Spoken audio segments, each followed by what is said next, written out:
काल असंच मी रात्री माझे अधिवेशन संपल्यानंतर अमोलजी मिटकरी बरोबर होते, राजेश विटेकर होते, विक्रम काळे होते.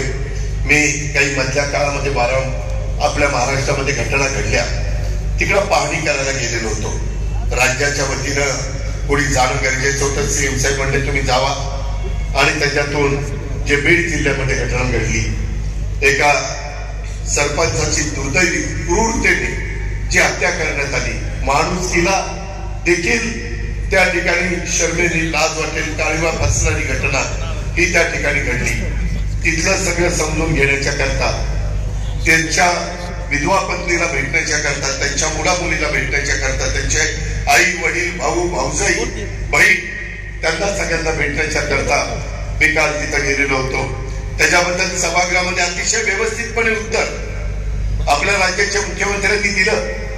न्यायालयाच्या मार्फत पण चौकशी केली जाईल आणि त्या ठिकाणी वरिष्ठ एकदम टॉपच्या पोलीस अधिकाऱ्यांच्या मार्फत पण चौकशी केली जाईल.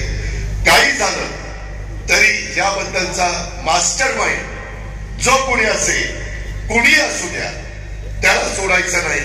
भले त्याची किती मोठी किंमत मोजावी लागली तरी चालेल, अशा पद्धतीनं सभागृहाला आश्वासित केलं. आजही मला काही मित्रमंडळी भेटली, त्यांनाही मी सांगितलं सकाळी की असले कुठल्याही गोष्टी आपण खपून घेणार नाही.